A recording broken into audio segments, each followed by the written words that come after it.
Steve Sarkisian right now is just saying, thank God I don't have to play in Fayetteville anymore. Welcome on into the SEC Unfiltered postgame show. He's Dave Shumate. I'm Cole Thompson, breaking down everything we saw as Texas advances 9-1 on the year with a 20-10 victory over Arkansas. Real quickly, make sure that you like the video, hit that ring notification down below, and make sure you hit subscribe because this is your number one source for all things SEC moving forward. Download the podcast version of the show wherever you get your podcast listening systems. I'm in a car. You can listen to the podcast in the car, so make sure that you are listening wherever you get your podcasts. Download and make sure that you're following us on the social channels, TikTok, Facebook, Instagram, Twitter at SEC Unfiltered. Follow me at Mr. Cole Thompson, Dave at Mach 10 Sports, and make sure you check out all of our great work found at secunfiltered.com. This episode is brought to you by our friends over at Razorback. The holiday season is right around the corner, and what better gift to give someone in your life than a Razorback pullover, a Razorback fleece, a Razorback sweatshirt, whatever you see fit. Make sure that you're dressed the nine this holiday season. When you go to Razorback, use the promo code SECU for 20% off your first purchase. Dave, I have one takeaway from this matchup, and it is the fact that people who still don't understand why Texas is at number 3 have not been paying attention to this defense, because once again, that has been the backbone, that has been the storyline, and more importantly, that has been the key element to the Longhorns' success in 2024. It was the reason why they were able to get a big-time fumble in the back. It was a big-time reason they were able to force an interception on Taylor Green early on in the game. It's a big-time reason when you look at this organization down in Austin, Texas, why they can win a national championship. Their defense is fundamentally awesome, top to bottom, and it starts off with Alfred Collins and Vernon Broughton on the defensive line.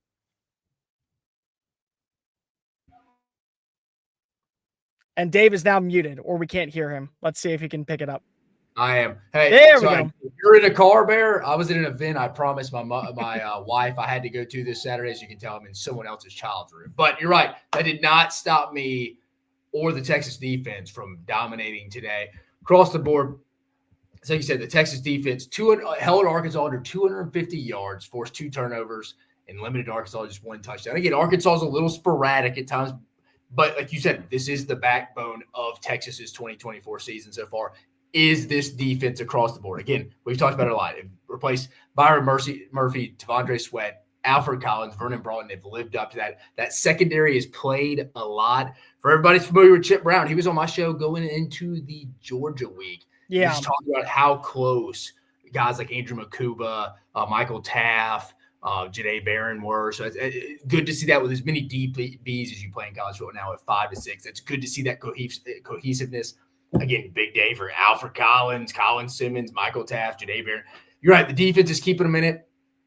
A little disappointed in Quinn Ewers from a explosive play standpoint. I mean, the numbers aren't bad. I'm looking at 20 for 32. I mean, the yards, again, but it goes back to the explosive plays. Only 176 yards, 2 touchdowns. But again, if you don't turn the football over, and you have the defense Texas has this year, you are going to be in every game and have a real shot to win. So Quinn Ewers, Kentucky, they should be able to play well enough and win that game. A&M, he's going to have to go offensive line down the stretch. Got to give Texas credit. Again, I'm kind of upset they didn't cover for me. I was pretty confident they would cover the 13.5, 12.5, whatever you got it at. It just kind of felt like, Cole, you told me wrong. In the first half, they could never put out that kind of knockout blow. Like, you know what I mean? It was never like you were really concerned Arkansas was going to go win the game. At least I wasn't. Maybe I'm wrong. But I wasn't really concerned Arkansas was going to go win the game. It just kind of felt like Texas never delivered that knockout punch to get up either like 13 to 10 13 to 17 points and kind of go run away with it. And then Arkansas had a shot in the fourth quarter. But, again, Texas did what good teams do. They win on the road when they're not playing their best. I think the other thing that's really important here is that you saw special teams step on up. Bert Auburn made 2 field goals where in weeks past you would have wondered about that. But that defensive front, I mean, you're watching as other role players are stepping on up. It's not just Vernon Broughton and Alfred Collins. Colin Simmons, 2 sacks on the day. Michael Taft, he made the smartest play of all, because there's so many times that you'll see defensive backs who are younger or trying to become the hero of the game and get that big return. When you watch them, that play where they forced the fumble on 17 for Arkansas, and it lands on the target. Everyone is just going to try to make a play for the football. What does he do? He falls on it. That's a veteran move.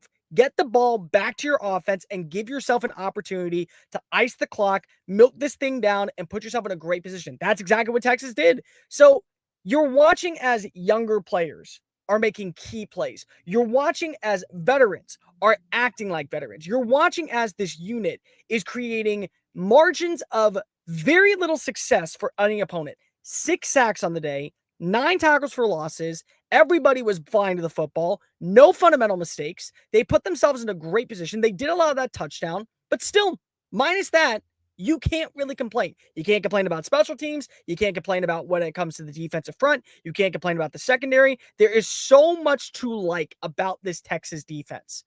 The problem is that you can't just rely on the defense to be able to bail you out of trouble when your offense has a bad day. What you can do is rely on Matthew Golden to step on up inside the red zone, which, by the way, can we just go ahead and give the flowers where flowers are due? This is the most underappreciated wide receiver in all the SEC. He has 8 touchdowns on the year. He has been the go-to guy from within the 20. This is a guy that you know is going to be the number 1 source, even though he wears number 2. Once again, touchdown to begin the drive, picks up the game, makes it 7-0 when you need a score. When momentum was leaning in favor of Arkansas, where things probably could have gotten out of control. Who do you target? Number 2, great catch for a 12-yard touchdown. Once again, the most slept-on wide receiver, I think, currently in the SEC. Muted. See, I keep doing that. Sorry. I would go on the other side a little bit, Cole, and say the guy on the other team. And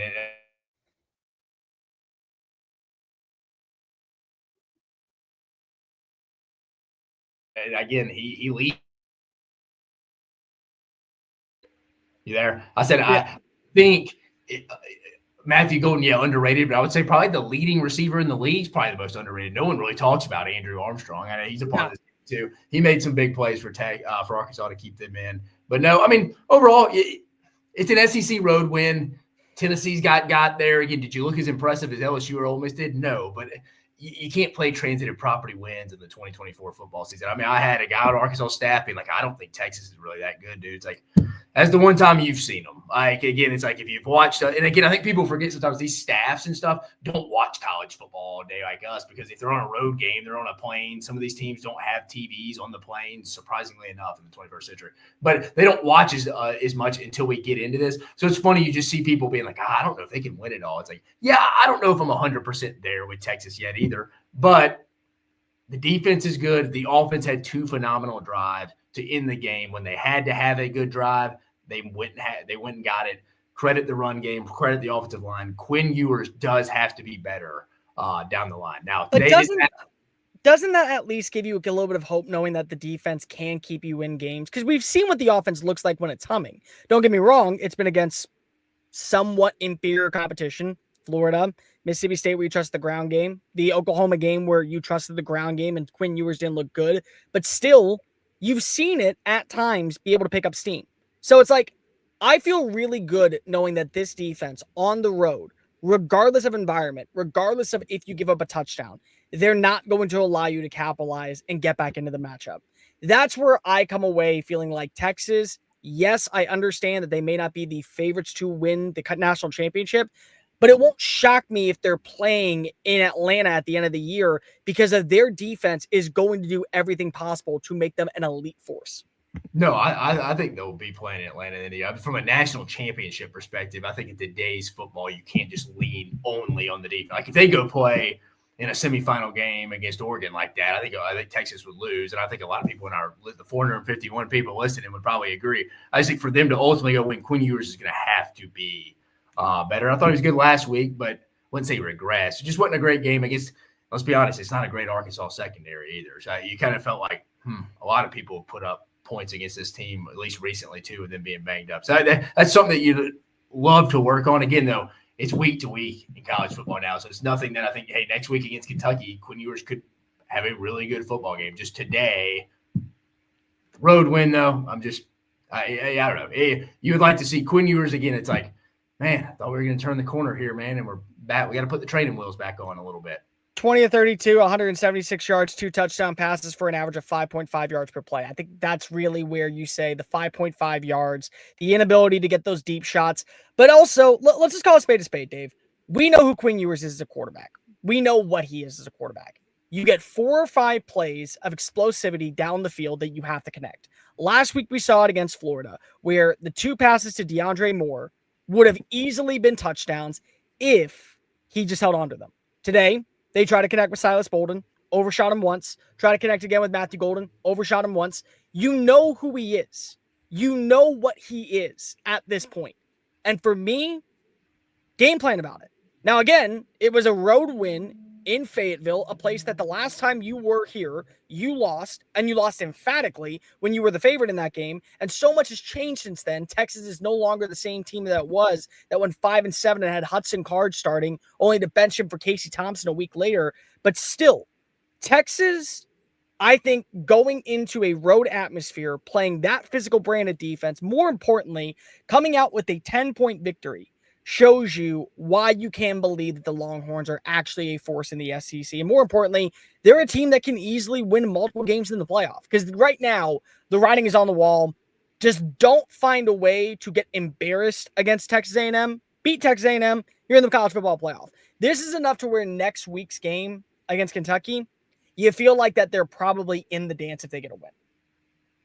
I think it's also one of those things, too, if they lose to A&M, you don't want to be, because people are going to remember, hey, maybe a little fourth quarter game against Arkansas. If you go struggle against Kentucky and then A&M gets after you, it's kind of like, well, you didn't look good the last few weeks. And again, it's a committee, as we all know. So it's like committee is going to be more subjective, more eye test is going to be utilized than if we just had a full point formula like basketball has. So I think that's going to be in some of these people's minds. So now you got to start looking good if you're one of these 7 SEC teams kind of fighting for these last 4 to 5 spots. So that'll be interesting. I think Texas is going to get in. I think they'll be fine next week. If you made me pick now, I think they beat A&M. So I don't know if we'll get there, but we're not too far off from something like that. I'm not. Here's the other thing that's really important. Like, you start wondering if you're a team that's on the outside or pondering what is going to be your status when it comes to the playoff.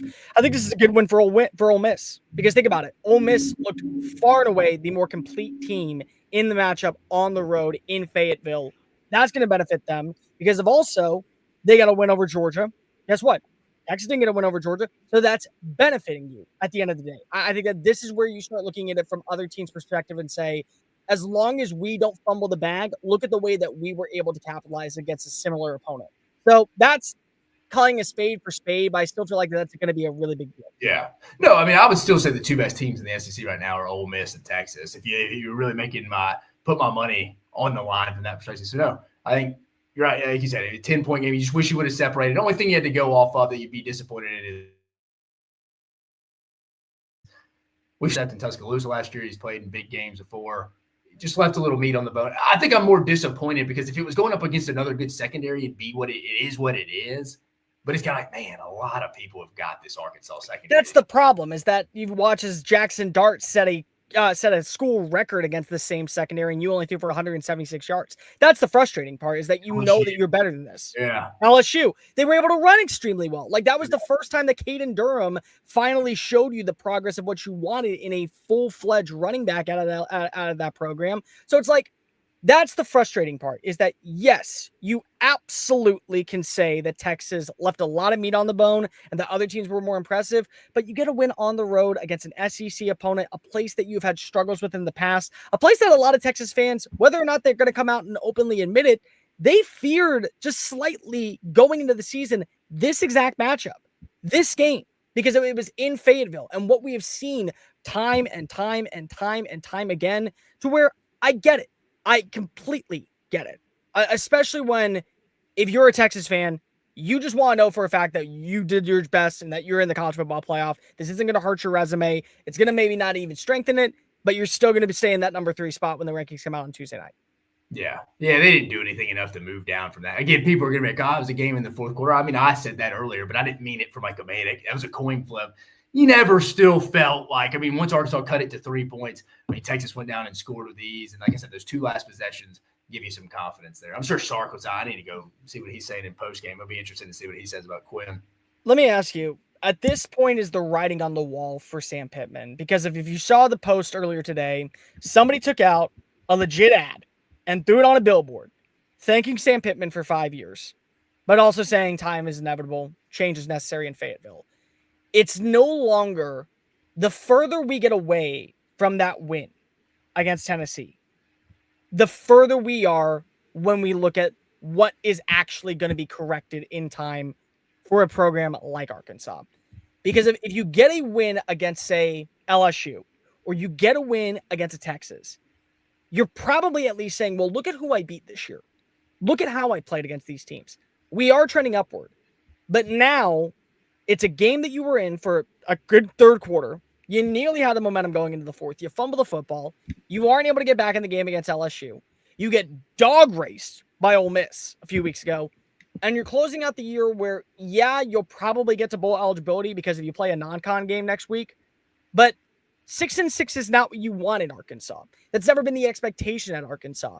And even though Pitman is a guy that I think a lot of people want to buy stock into, I just don't know if they're willing to say, hey, if this is a team that we believe can be a fully functioning college football playoff threat every 3 or 4 years, we are going to win it with Sam Pitman. I feel like that this was a game where if it came down to the wire, you feel good because it was a 10-point swing. You were a 2-touchdown underdog, so you beat the odds. But beating the odds is not what you want at a program like Arkansas. You want to win these games. You want to be in the matchup. You want to be in the top 25. You want to have a reason to say, we can go out and add in a few transfers and look at us. We're right there like Ole Miss. We're right there like South Carolina. We're right there like Vanderbilt. We're right there like all these other teams that we're talking about. And we don't have to worry about just wondering about winning on the recruiting trail. We can win, and we can win consistently, and every 3 or 4 years be in the playoff. And I just don't feel like that they have that anymore. Yeah, I feel like today was a gut punch. Yeah, I don't even think they believe they should be the. I'll be honest with you, Arkansas fans don't have high expectations. From talking to them, talking to people at work. Me and Chris were hanging out with Arkansas people at the Auburn-Arkansas game this year. He asked them if they do they think they can make a playoff once every 10 years? They all unanimously said no. Like, they don't have high. I don't think they expect to win these games, honestly. I think it's kind of like, I think today was all right for Sam Pitman, if you want to be honest. I don't think anything today hurt him. Like, I think today hurt him, but what I'm saying I think he's got to beat La Tech, and you can't get blown out against Missouri. But again, I don't know if they want to go make a move. I think him at 6-6, give Bobby Petrino, Travis Williams another year, your two coordinators. And I think you sit out there and you're like, who can we realistically go get that we for sure think will do better next year until we start getting money for our war chest? Because right now, Tyson Chicken does not give to Arkansas football. Jerry Jones does not give money to Arkansas football. All these big companies do not give money to that collective. I mean, John Calipari is a college football coach's worst nightmare because he's a hell of a politician. He's going to go get a lot of that money from Tyson Chicken because he has the prior relationship. I think right now, until you get a plan with your war chest, do you have the money to go make a move that you can go present to maybe someone that's probably a little tier, maybe above you think you should get. But if you laid out the blueprint of, hey, there's money here at this university, we just have to go have the coach to get people invested in it. I don't think Sam Pittman's that guy, but I don't think if you don't go have those plans, those conversations with the big money people to get them on board, not only for the big buyout of Sam Pittman and his staff, but to go spend money on players, to go entice a coach, you almost bring him back another year. But the thing I hate with that, to go play devil's advocate, my own thought is, what's going to change next year? Really? I mean, maybe you get excited that you have Taylon Green a second year under Bobby Petrino. Maybe get you a little excited.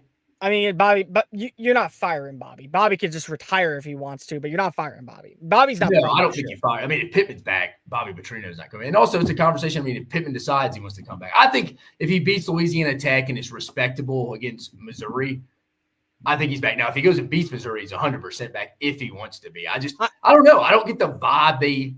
I don't know. I think they're a little uneasy over there, like the staff. I think they're a little more concerned he retires. Let me ask you that, because that was something that was brought up in the not the post game, but right before you heard Jesse Palmer and you heard Joe Tessler talking about it. He's going to undergo surgery for his hip after the season. On top of that, he's going to miss extensive time because he is going to need to rest. Does he just say, I'm going to retire? You go 7-5. You close out the year with the win over Mizzou. You close out the year with the win over Louisiana Tech. You go to a bowl game. You get a win. You're 8-5. It's the second best record you've had since being there. More importantly, it's also an opportunity for you to kind of go out on your own terms. No one has to worry about it. Now, again, if he wins and gets to bowl eligibility, if he wants to come back, he's back. I don't doubt that for any means. But what I'm saying is a conversation going on internally with Sam. This is the best I can do. This is the best I'm working with. I think it's best for me, my health, my mentality at this point, to go ahead and close this chapter in my life. Because here's the thing. We also know that he's done after this. He's not going to go become an offensive line coach at Georgia or join South Carolina staff. He's going to go retire. He's going to stay in Fayetteville. He's going to enjoy life with the missus, and he's just going to go ahead and be remembered as one of the coaches that was prominent in the SEC back in the 2010s. Yeah, no, I actually lean if they beat Louisiana Tech, he is back. I mean, again, the transfer portal window now, it's all moved up now. It starts December 9th, that Sunday after the SEC championship, all of that for 3 weeks till the 28th. So it's like once that he's got about a week to get his ducks in order from a roster standpoint, and then he's back on the road trying to deal with this transport stuff. And then I was talking to a guy on their staff the other day. You can start official visiting kids on January 1st from a portal kid standpoint. So he said Pitman and them were talking in a staff meeting, and he's like, you can tell Pitman was like, God, these rules, man. He's like, we get no breaks. And again, I'm not telling you people to have sympathy for a guy who makes millions of dollars a year. I'm not telling you that. I mean, so this is the kind of stuff that would potentially make the guy, like Cole mentioned, having hip surgery, that could make this guy be like, you know what? I don't want to be on the phone with my recruiting guy on New Year's Eve when I'm trying to enjoy a cold beer, as Sam Pitman says, and I got somebody trying to set up a visit starting January 1st through the 3rd. It's like, what are we doing? Like I was told that quote was exactly said, like, boys, we could be planning official visits on New Year's Eve, so everybody's kind of be ready. I think that stuff, as the season goes down the line, maybe that pushes him out. Maybe it doesn't. It's just a thought process. But I think if he beats Louisiana Tech, the guy's going to be back. And I think the bigger picture is you got to start spending money in football, Arkansas, if you want to get to that 8-9 win consistently. I mean, they have the lowest paid support staff in the SEC by far. Vanderbilt's guy in recruiting makes more than Arkansas's head guy. No, go ahead. No, that's what I'm saying. I think they just need to start spending money to win too. And again, what would you grade Cole if they go 6-6 this year? And let's just say they lose to Missouri, but it's not a blowout. It's just like this. He's back if he won. What would you give a minus for Arkansas? He'd be back. I mean, that's for sure. I'd give it an overall grade of probably a B minus. You know, you had a game that you could win against Texas. You had a game that you could win against Oklahoma State. Not a big win. You had a game that you could have won against Texas A&M that you didn't. I mean, that's what it is. So I give it a B minus. But again, what were the expectations this year? 7-5, 6-6, bowl eligibility, back on the right track. Yeah, you would be. Yeah, nobody would be complaining at 8-4. I will say this before we get on out of here. We talk about Florida having to truly open up its paychecks, open up its wallets, and act like that they are a program that can compete with Texas, compete with Florida, LSU, compete with Georgia when it comes to NIL. And they all get upset because you have all these stipulations when it comes to Billy. Billy maybe is not the right guy, so we're not going to open up the paybook. Okay, so then you set him up to fail. Why are you setting him up to fail if you're just going to fire him next year? So the same thing has to be said for Arkansas at this point. If you're okay with going 7-5, then be okay with Sam Pitman having the resources that he has, having the allocations that he has, the transfers that he brings in, the players that leave, the players that come in on recruiting that maybe are here for 2 years. Be okay with that. But if you actually want to feel like that you're competitive enough to be in that conversation of the 9-3, 10-2 dark horse for a college football playoff, you got to open up the paychecks. And it comes from not just the smaller names. It comes from Tyson.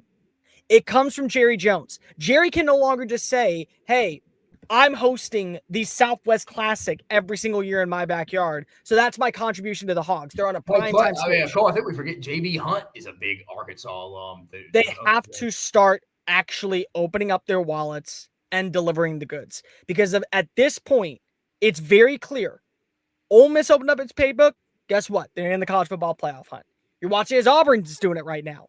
They want to be in the college football playoff hunt. More importantly, this is why we are putting so much pressure on Hugh Freeze going into year 3.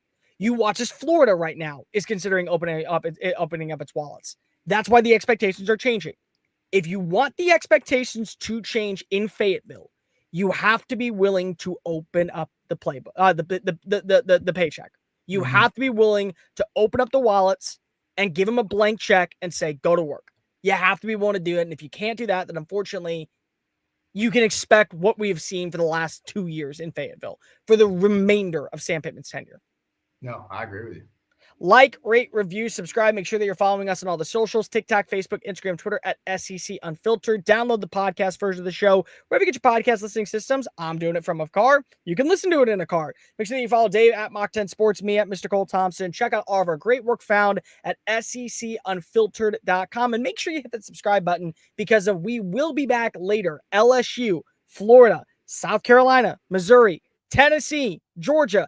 Every post-game show from an SEC matchup. You got it live here today, so make sure you hit that subscribe button. But for Dave Shumate, I'm Cole Thompson. Texas takes down Arkansas in Fayetteville. Peace.